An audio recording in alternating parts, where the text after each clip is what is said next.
Projeto de Babel. Ora, em toda a terra havia apenas uma linguagem e uma só maneira de falar. Sucedeu que, partindo eles do Oriente, deram com uma planície na terra de Siná e habitaram ali. E disseram uns aos outros: Vinde, façamos tijolos, queimemo-los bem. Os tijolos serviram-lhes de pedra e o betume de argamassa. Disseram: Vinde, edifiquemos para nós uma cidade, uma torre, cujo tope chegue até os céus, e tornemos célebre o nosso nome, para que não sejamos espalhados por toda a terra. Então, desceu o Senhor para ver a cidade e a torre que os filhos dos homens edificavam. E o Senhor disse: Eis que o povo é um, e todos têm a mesma linguagem. Isto é apenas o começo. Agora, não haverá restrição para tudo o que intentam fazer. Vinde, desçamos e confundamos ali a sua linguagem, para que um não entenda a linguagem de outro. Destarte, o Senhor os dispersou dali pela superfície da terra e cessaram de edificar a cidade. Chamou-se-lhe por isso o nome de Babel, porque ali confundiu o Senhor a linguagem de toda a terra, e dali o Senhor os dispersou por toda a superfície dela. Os irmãos viram que eu deixei para o pastor Edilton uma parte muito difícil. Apenas a descendência de Sem. Meus irmãos, pode passar para a próxima tela, por favor. Na mensagem de domingo passado, nós falamos sobre a chamada Tábua das Nações, composta pela descendência de Noé. E aquele texto tinha ou tem como objetivos, especialmente para o povo hebreu, mostrar a multiplicação dos povos e queria mostrar a origem dos povos que estavam ocupando a terra de Canaã, a chamada Terra Prometida. Hoje nós falaremos do episódio que ocorreu antes do catálogo das nações. Esse capítulo deveria ser o capítulo 10, na verdade. Essa passagem de Babel, ela precede o capítulo 10. Moisés, ele menciona Babel, e daí ele vai agora falar detalhadamente o que aconteceu nesse projeto de Babel. Projeto de Babel e a confusão das línguas. De onde vieram as línguas que vão surgir lá no capítulo 10, os irmãos vão ver as suas línguas, verso 5, verso 20, verso 31. De onde surgiram essas línguas? A resposta está em Gênesis 11, os versos que lemos. Babel ocorreu nos dias de Peleg, que é registrado no marcador de Gênesis 10, 25.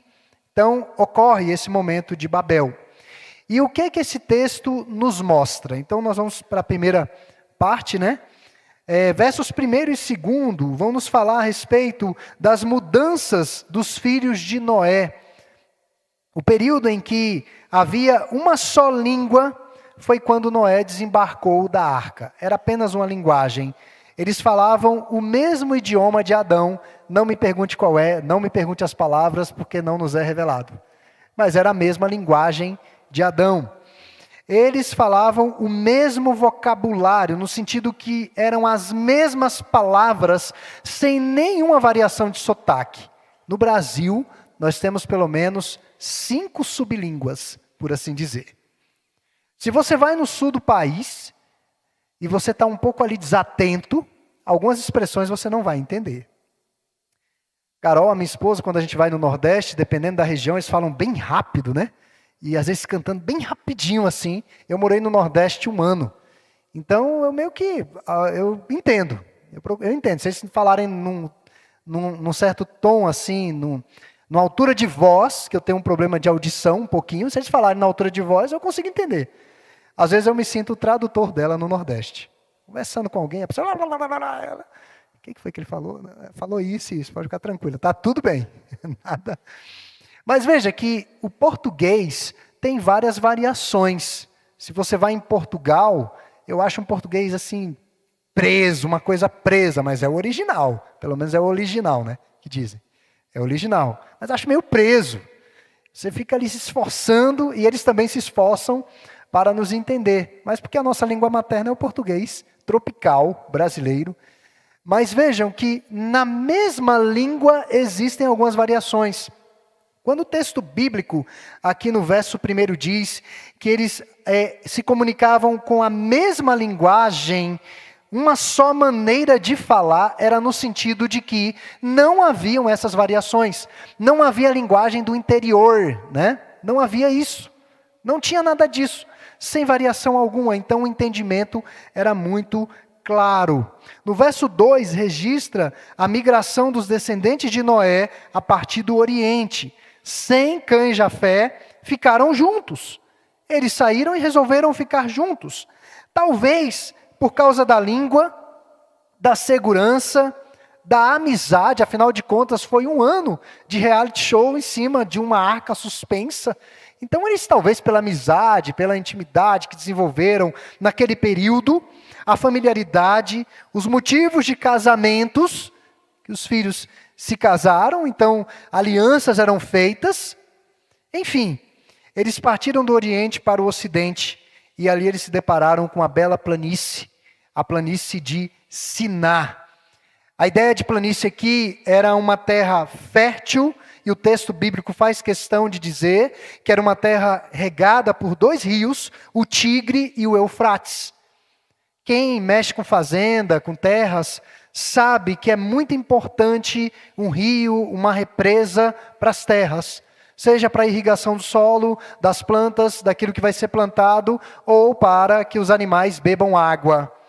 Então era uma planície muito bonita, uma planície irrigada por 2 rios, local que mais tarde seria conhecido como Mesopotâmia. Se concentraram naquela região fértil, e aqui nós já vemos uma contrariedade à ordem de Deus de se espalharem pela terra. Aqui é muito bom, vamos ficar aqui, vamos nos alojar aqui, vamos construir a nossa vida aqui, não vamos para outros lugares. E quando eles descem da arca, prestam culto a Deus, Deus diz a eles: multipliquem-se pela terra, andem por toda a terra, preencham toda a terra com seres humanos, desenvolvam a criação, o mandato cultural, e eles resolveram ficar ali na agricultura, na região da Mesopotâmia. Muitos deles, outrora, especialmente os de Caim, quando Caim foge, quando mata Abel, eles se espalharam não para glorificar o Senhor, mas para exaltação de seus próprios nomes. Meus irmãos, isso é tão claro, característico, que você vai em algumas cidades de Minas, nós temos uma lógica diferente aqui nos endereços em Brasília. E tem lógica. Número 1, número 2, letras, conjuntos e etc.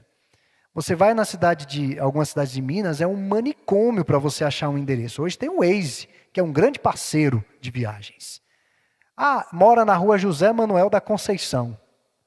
E você pede a informação para a pessoa, para o habitante da cidade, é perto da rua José de Alencar, que é ao lado da rua João Ferreira. Não explicou nada. Você diz assim: meu Deus, eu não vou conseguir chegar nesse endereço. Mas vejam que esses nomes são dados a ruas, a viadutos, a cidades, para tornarem célebre nomes de algumas figuras que passaram naquela cidade e de alguma maneira fizeram algum benefício. Então vejam que isso não é um costume de agora, isso é muito antigo, tornar célebre o meu nome. Parte da humanidade não vai se orientar pela palavra de Deus, mas meramente por suas percepções e impulsos do coração. Havia uma ordem clara de se multiplicarem, de não se concentrarem numa determinada região. Eles queriam deliberadamente ir contra a vontade de Deus. E nós poderíamos trazer várias hipóteses para esse medo de se multiplicar por sobre a terra. Talvez porque eles fossem enfraquecidos, distantes uns dos outros, ou seja, se fizessem a vontade de Deus, eles não seriam felizes, eles não seriam completos. Então, eu sei qual é o caminho da felicidade. Eu sei o que é que me faz bem. Eu sei o que é que é melhor para mim. Então, eu vou ficar aqui, na minha zona de conforto. Essa era a ideia por detrás de tudo isso. E não apenas aí, de ficar numa região. Eles decidem se rebelar e ir de encontro a tudo aquilo que ouviram de seus pais sobre o que deveriam fazer, seu propósito de vida, se espalharem. Aí nós vamos para a segunda parte, que é efetivamente versos 3º e 4º, que vão nos falar do projeto de Babel. Como se não bastasse não terem cumprido a ordem de Deus, eles resolveram construir na cidade uma torre. Esse projeto os uniria em rebeldia contra o seu Criador, mas não apenas isso. Esse projeto provocaria caos e desordem em tudo. Deus tem propósitos quando Ele nos manda fazer alguma coisa. Talvez não entendamos, mas Ele tem os seus propósitos. Não consultaram a Deus. Vejam que nenhum deles oraram por esse projeto. Eles simplesmente iniciaram, fizeram um mega projeto e iniciaram. Eles não consultaram a Deus. É a velha mania da humanidade tomar suas decisões, seguir seus rumos, definir seus destinos, sem levar Deus em consideração. O que Tiago já nos alerta. A prepotência dos homens. Ah, não, amanhã é segunda-feira, eu já sei o que é que eu vou fazer uma viagem, eu vou trabalhar, eu vou estudar. Ele diz, olha, você não sabe o que vai acontecer contigo amanhã. Você não sabe o que vai acontecer contigo. Se o Senhor quiser. Ou seja, eu estou considerando Deus nessa equação, mas eles iniciam um projeto sem levar Deus em consideração. A língua incomum facilitava esse tipo de empreendimento. Naquela região não existiam muitas pedras e muitas rochas. Era uma planície.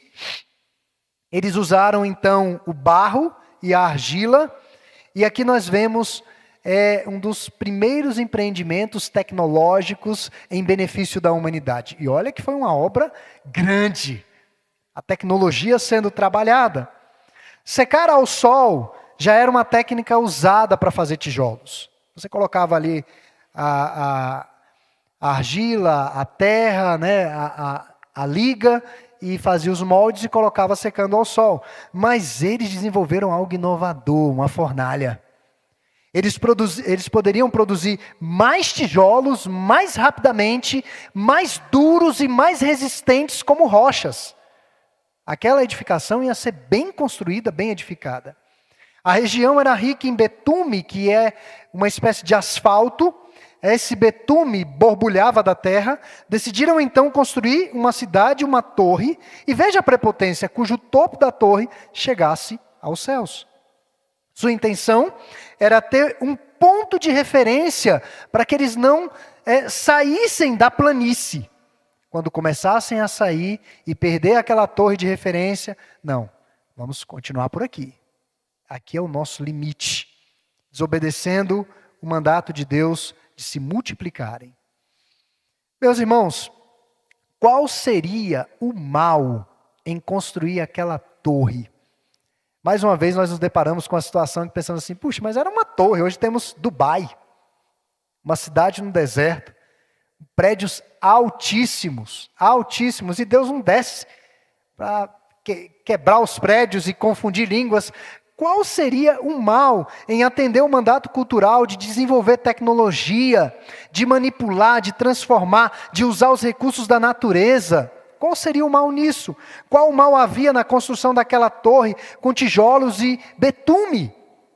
O problema não era a construção em si, mas a intenção que os impulsionava a fazer aquilo.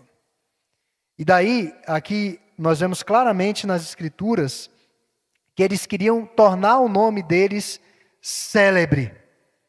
Vinde, verso 4, edifiquemo-nos para nós uma cidade, uma torre, cujo topo chegue até os céus, e tornemos célebre o nosso nome, para que não sejamos espalhados, contrariando a ordem de Deus. O nosso nome será célebre, então não precisaremos mais de Deus, não precisaremos mais das suas ordens, não precisaremos mais das suas orientações. Seremos conhecidos e reconhecidos como a cidade que possui a grande torre. Nós somos conhecidos e reconhecidos, talvez para nossa vergonha, como a cidade que abriga a corja política do país. Talvez isso não seja motivo de muito orgulho para nós. Eu não quero generalizar os políticos, mas nós sabemos muito bem como as coisas funcionam na Babilônia, Brasília. Sabemos muito bem. Já cheguei em determinadas regiões do país, turistando, quando disse que era de Brasília, a pessoa, opa, eu vou segurar minha carteira. Eu sempre digo, não sou político. Como que a cidade é conhecida?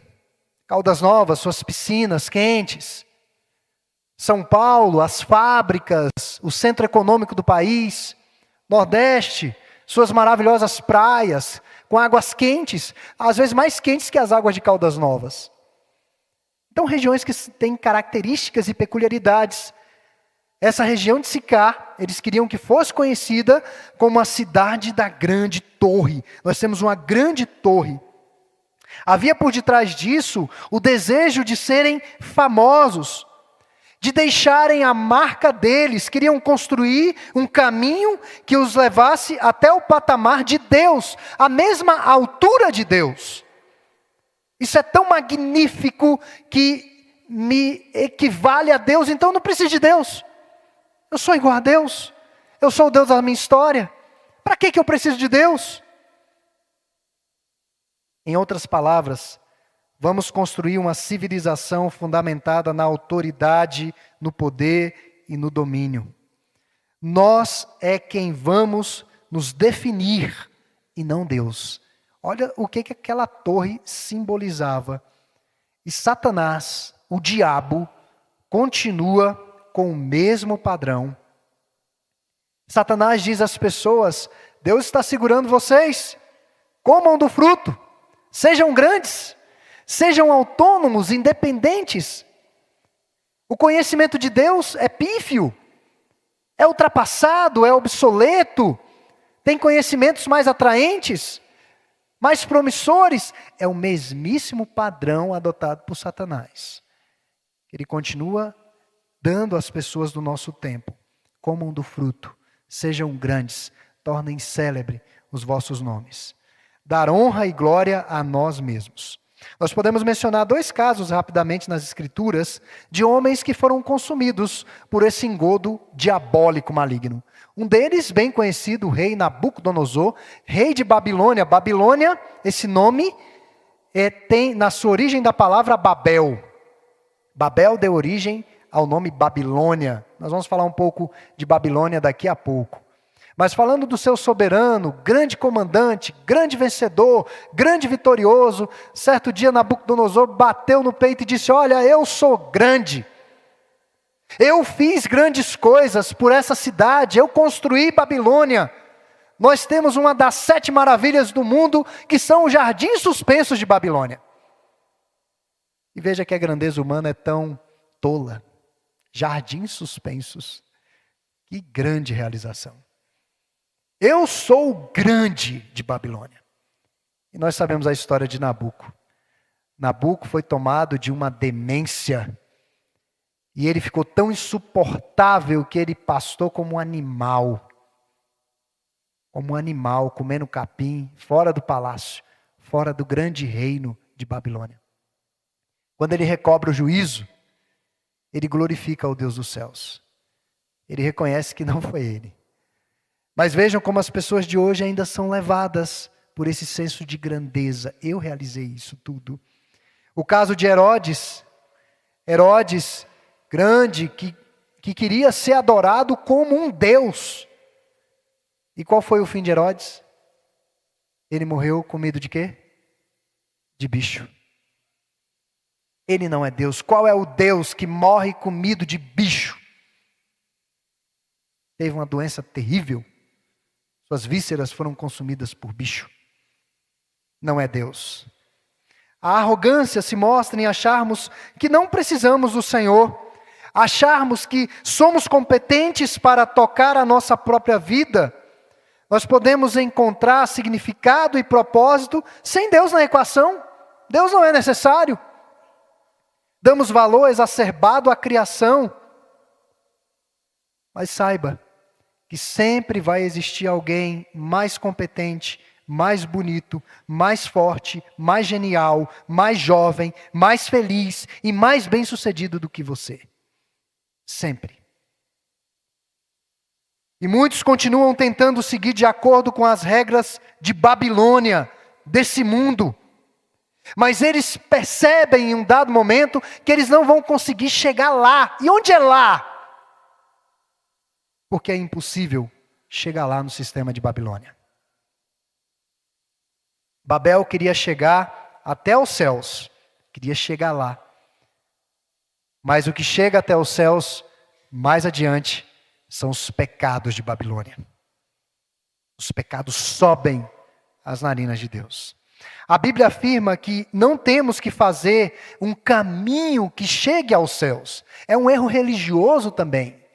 Das pessoas tentarem construir um caminho que conduza a Deus, aos céus. Por isso que Jesus diz que Ele é o único caminho, a verdade e a vida. Ele é o único caminho a Deus. Não tem como construir um caminho aos céus.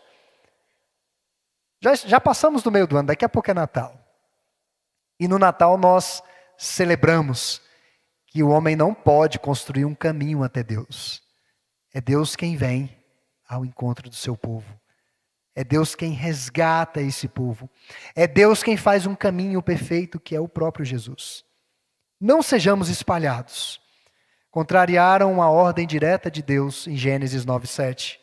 Vamos nos unir e criar uma ordem mundial. Seremos um governo. Seremos uma única nação. Você já ouviu esse tipo de discurso?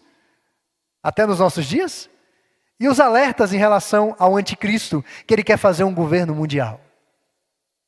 Quantos anticristos ao longo da história dizendo, nós faremos um governo mundial, nós vamos estabelecer a paz entre os homens. As Nações Unidas, que não servem para praticamente nada. Mas eles acham que presta para alguma coisa. Conflitos sérios acontecendo no mundo e eles não fazem nada.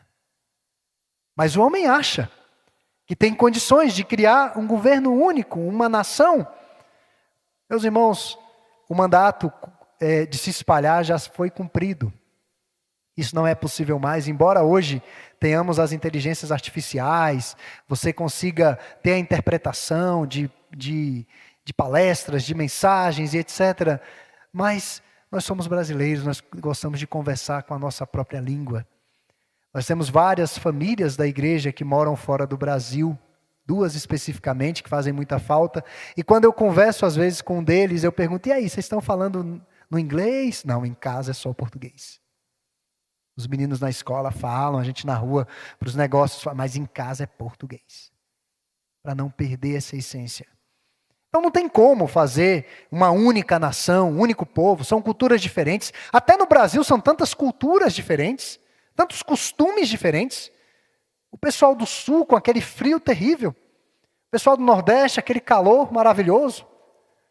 Então vejam, o próprio ambiente não favorece para que tenhamos a mesma cultura. Eles no sul vão tomar o chimarrão para aquecer, no nordeste já são outras bebidas, refrescos. Vai tomar um refresco no frio para você ver. Então não tem como, irmãos. O mundo já está habitado, mas havia e ainda há essa pretensão de unir todos. Vamos dar as mãos. O líder do movimento aqui em Babel, Nimrod, afamado por sua grande autoridade, ele se encaixa bem nas motivações da construção da torre. As intenções nesse empreendimento eram ímpias. O que estava por detrás era impiedade. Essa torre que eu já vou utilizar essa linguagem na antiguidade zigurate, que é exatamente ou mais ou menos igual ao que está aí na imagem. Os irmãos vão encontrar na cultura asteca, aqui na América do Sul, algumas torres semelhantes que foram construídas. Pirâmides do Egito também se encaixam nisso. E há várias teorias de como essas grandes torres da antiguidade foram construídas se esses homens não tinham a tecnologia que nós temos hoje. Eles não tinham os guindastes que nós temos hoje. Grandes pedras empilhadas e galerias e corredores complexos no interior dessas edificações chamadas zigurates. E aí as teorias malucas em torno disso. Alguns dizem que foram os antigos astronautas. Alguns dizem que foram os filhos de Anak, Porque quando os filhos de Deus desceram e se uniram às filhas dos homens, geraram os filhos de Anak, os gigantes, eles construíram essas torres. Nós já vimos que não é nada disso.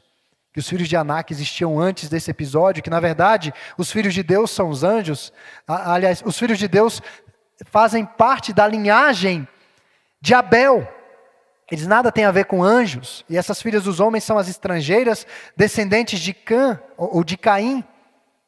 Mas percebam, irmãos, que são inúmeras teorias doidas, amalucadas. Alguns dizem que não, foram os ETs que vieram há séculos e construíram essas torres e foram embora. E onde eles estão agora? Onde é que eles estão? Todas as teorias são admitidas e teorias tolas e infantis, mas não se atenham ao que a Bíblia diz. O zigurate aparece já em Gênesis. Primeiro zigurate, Babel. Uma grande torre.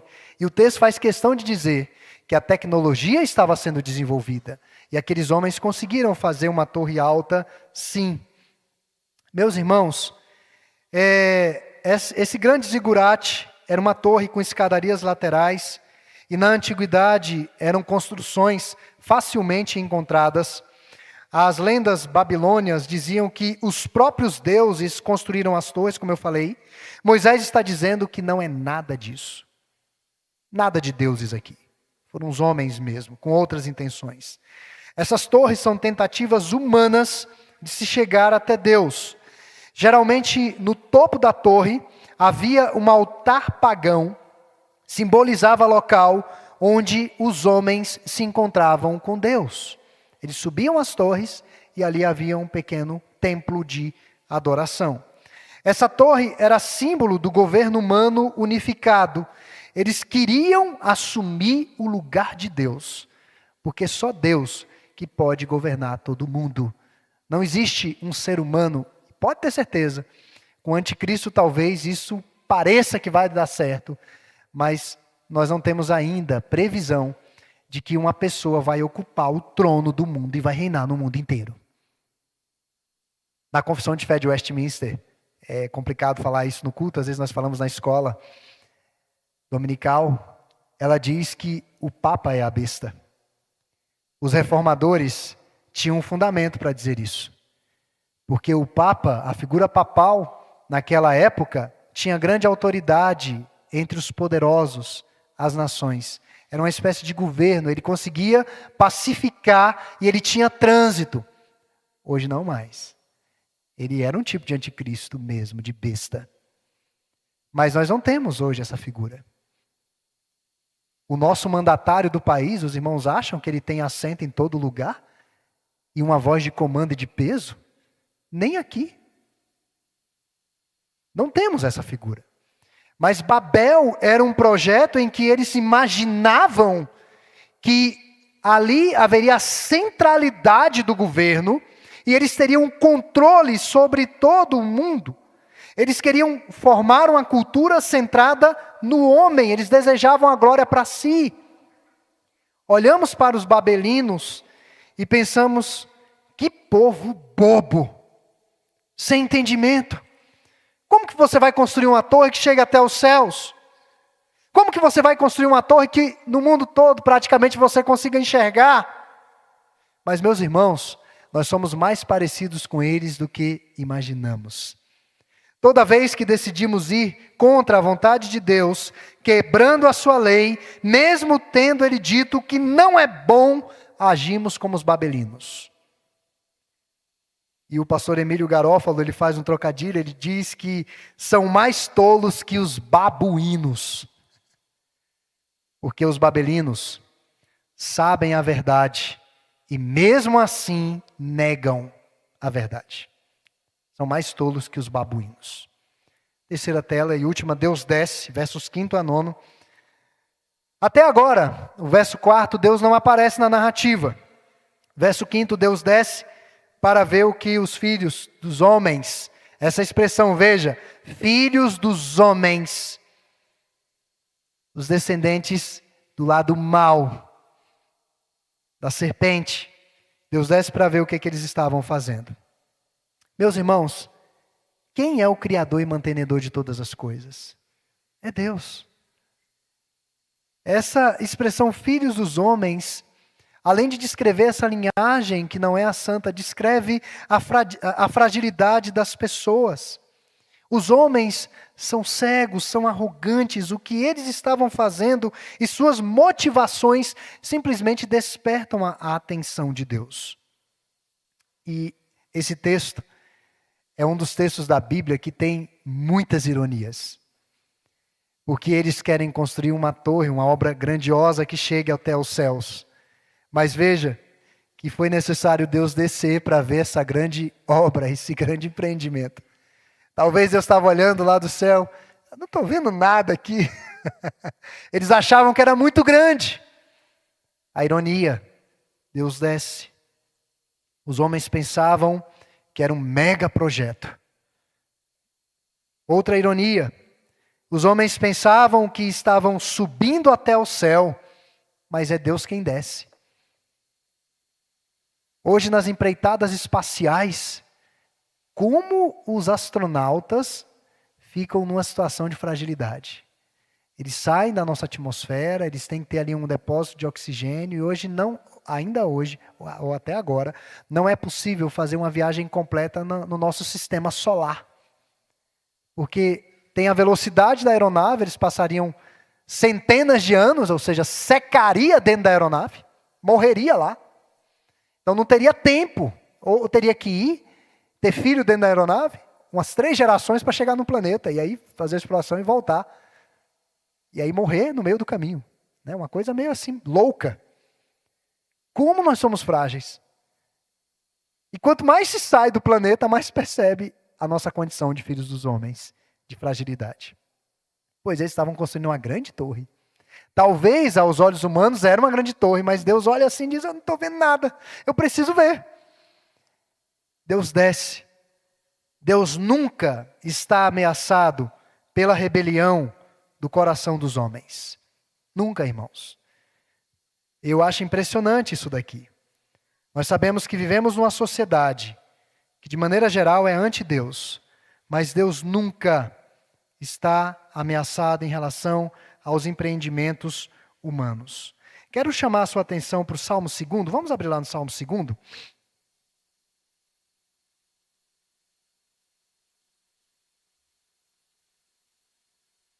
Salmo 2. Olha só o que nos é dito aqui.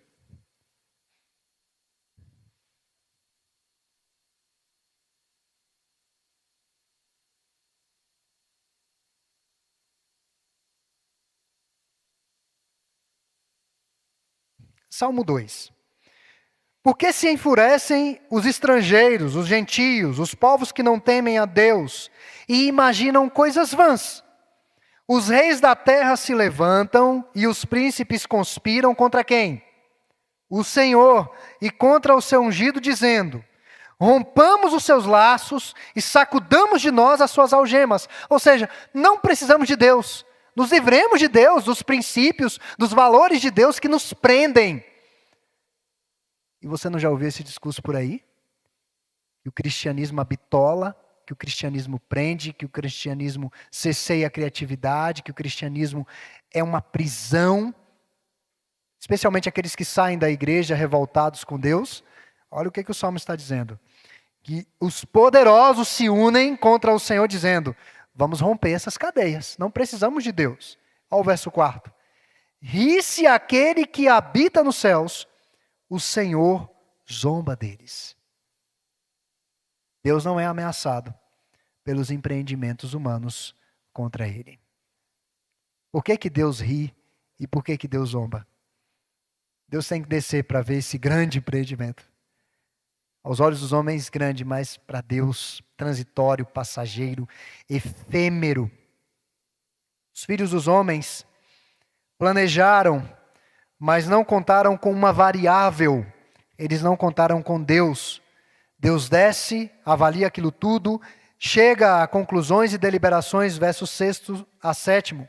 Os homens estavam unidos em sua rebeldia. Se aquela torre fosse levada a efeito, os seus planos não parariam por aí. Não era apenas a construção de uma torre. Qual seria o resultado do êxito de Babel? Analisando as motivações, a tirania.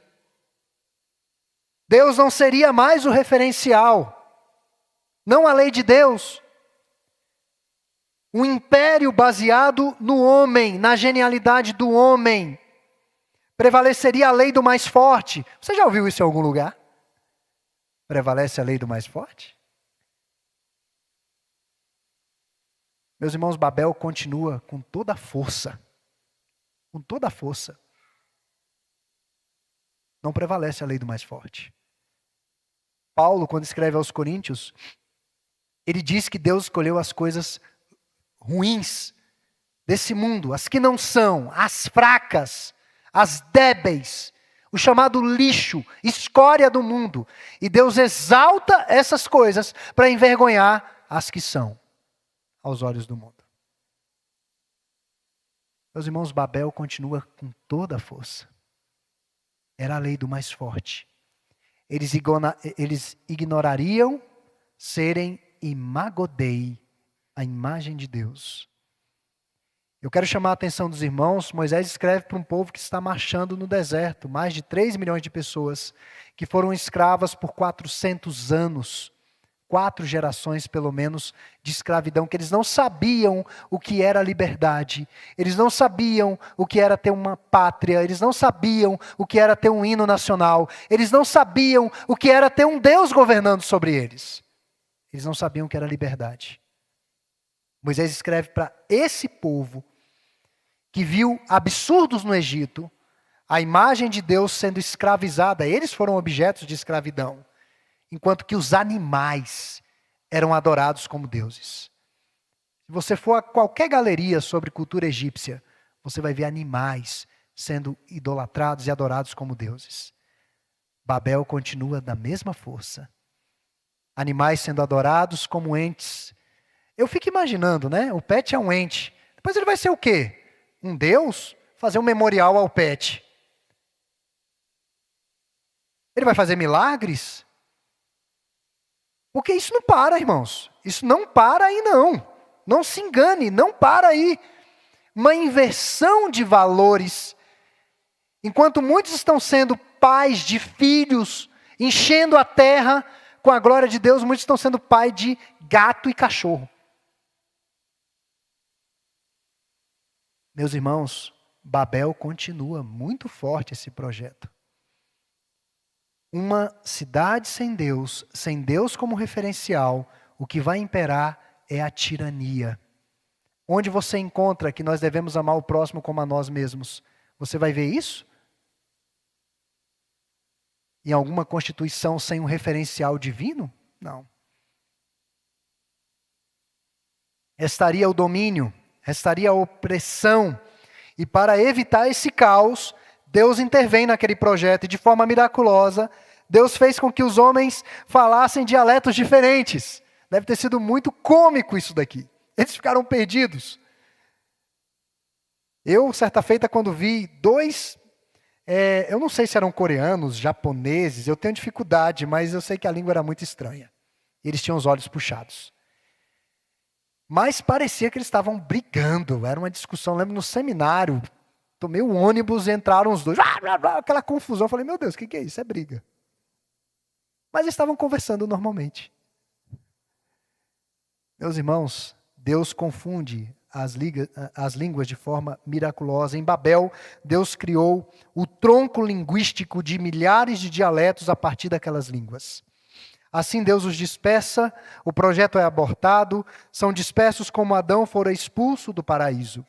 Quando lemos Babel, sabemos que do final da história, e é um final tanto quanto óbvio para nós, mas não havia como aquela rebelião prevalecer. O ser humano continua insistindo nesse projeto de autonomia e de rebeldia. Não precisamos de Deus.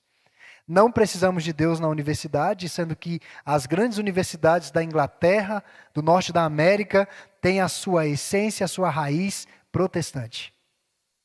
Não precisamos de Deus. Deus não deve entrar nessa sala acadêmica. E isso é replicado. Babel existe em todos nós. Babel nos puxa para o mal, e a palavra Babel pode ser definida como confusão, que posteriormente deu origem à palavra Babilônia. E na língua babilônica, Babel significa a porta dos deuses, se tornou símbolo do poder mundial, humano, inimigo de Deus. Babilônia é mencionada no Apocalipse como todo sistema de oposição a Deus. Babilônia é o símbolo daqueles que se levantam contra Deus. E não há paz em Babilônia, não há descanso em Babilônia, só há insônia. Babilônia não nos traz descanso. Eu quero concluir com algumas aplicações, duas, basicamente. Esse texto vai evidenciar a prepotência e o impulso por autonomia do coração humano. Eu não sei se você, quando era criança, fez isso, mas o meu já fez, o meu filho. Quando a lei é estabelecida na sua casa e você diz, olha, você vai ter que dormir tal hora, você vai ter que comer e vai ter que tomar banho. Como a hora de tomar banho é complicada para um autista, vocês não têm noção. O sabão é neutro, a água é uma temperatura precisa. Se tiver um sabão que cheira mais, ele diz que fede. Se é um perfume muito forte, fede, porque agride o sistema dele. E aí a gente no início não entendia muito bem, e fomos nos adaptando. As próprias gotas do chuveiro na pele doem. É muita coisa, é muita informação. Ficar sem roupa, receber água, cheiro do sabão, depois se enxugar, aí vem o frio. E aí, os irmãos sabem que isso não acaba. Tem um momento que acaba, mas é uma resenha grande. Eu me lembro que em alguns momentos, talvez você já passou por isso. Você vai tomar banho, não vou, vai tomar banho, não vou, vai tomar banho, não vou. E força a dar o banho, chora e diz, eu vou embora dessa casa. Eu quero o meu sistema. Não quero esse sistema. Meus irmãos, esse texto evidencia a prepotência e o impulso humano, do coração humano por autonomia desde a tenridade. Você não concorda, então você vai ter o seu sistema, você vai ter a sua vida. Mesmo depois da queda e do dilúvio, as pessoas continuam obstinadas pelo mal. Noé fica bêbado e fica nu dentro de sua tenda. Seu filho mais moço, Cã, age de maneira indiscreta, expõe a vergonha de seu pai. Os descendentes de Cã se tornam violentos, como é o caso de Nimrod. Agora, as pessoas se fazem uma aliança em rebelião contra Deus. Elas se juntam para ir contra uma ordem de Deus. A história da humanidade está marcada por rebeldias, por rebeliões, por desobediências, confrontos e questionamentos a Deus. Tentaram erradicar o cristianismo de alguns lugares. Tirar, acabar com isso. O coração do homem questiona a Deus. Essas são as civilizações que os hebreus encontrariam na terra de Canaã. Era esse povo rebelde contra Deus.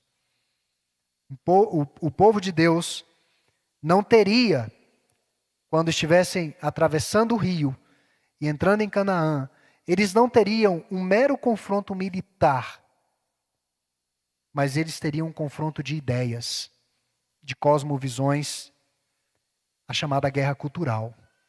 Se você não acredita que existe guerra cultural, você está muito iludido. A guerra cultural, ela vai aparecer das coisas menores às maiores, nos desenhos animados, nas produções cinematográficas. Saiba que existe uma guerra de cosmovisão e de visão de mundo. Nas escolas onde você coloca os seus filhos, até mesmo escolas confessionais, existe uma guerra cultural muito intensa acontecendo. E ela continua hoje também. Atualmente, a ciência é o Deus para muitos.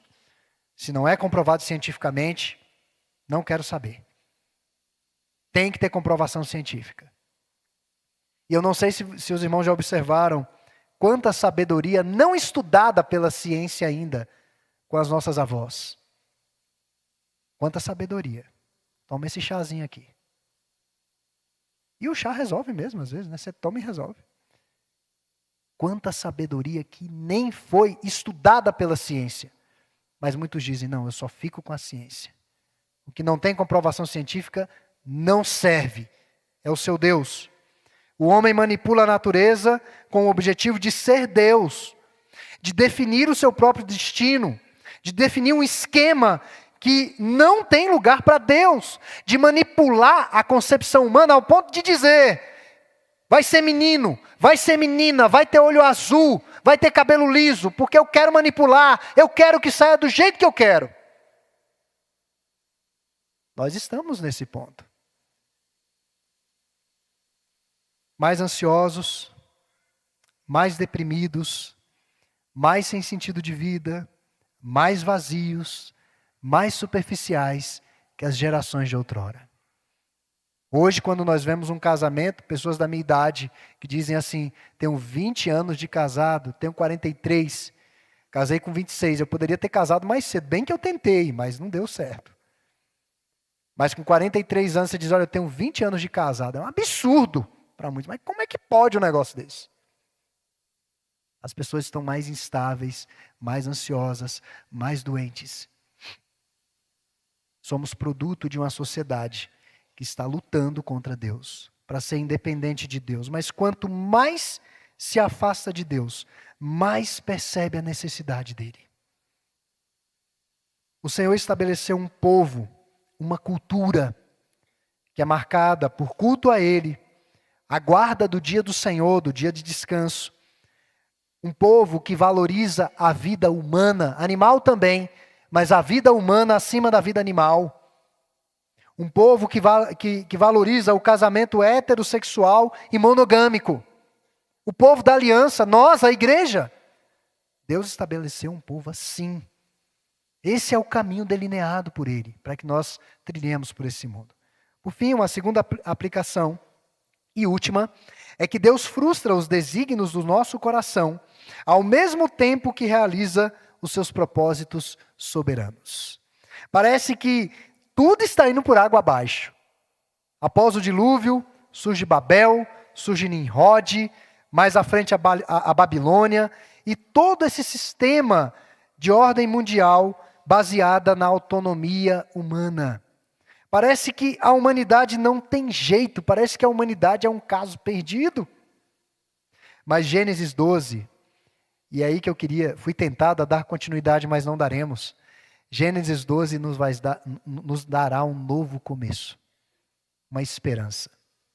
Deus chama um homem pagão, Deus trabalha no coração desse homem, Deus lhe faz promessas e diz, olha, Abraão, de você farei uma grande nação. E ele ficou pensando, mas como é que vai ser esse negócio?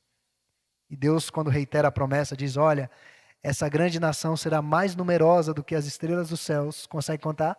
Mais do que a areia da praia, consegue contar? Não.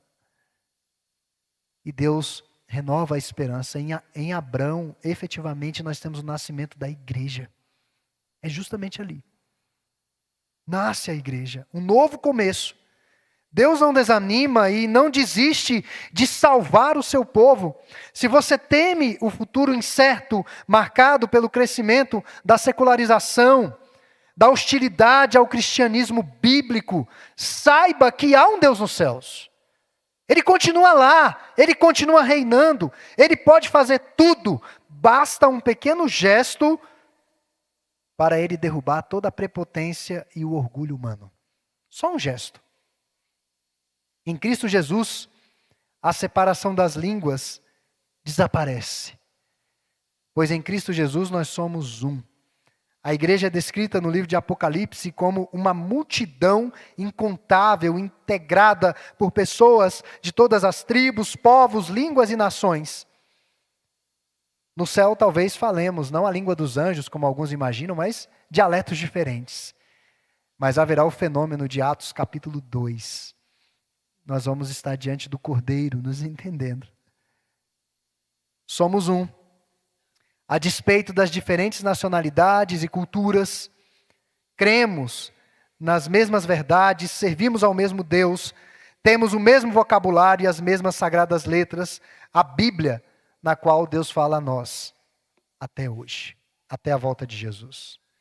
Essa semana tivemos uma experiência única em Brasília, com a presença do pastor Joel Bick, que, assim, impressionante. Eu fico, assim, muito feliz de ver como Deus age em outras culturas. E eles nos precederam, são os nossos pais na fé. Boa parte da teologia que nós desfrutamos hoje, da vida comunitária de igreja, nós devemos a eles. E meus irmãos, mesmo falando uma língua diferente, uma cultura diferente, mas como é familiar. Nós ouvimos como é uma coisa familiar e que aquece o nosso coração. Pois Deus chamou pessoas de diversas culturas, povos, línguas e nações para estarem diante do Cordeiro. Então que Deus possa aplicar essa palavra aos nossos corações essa noite.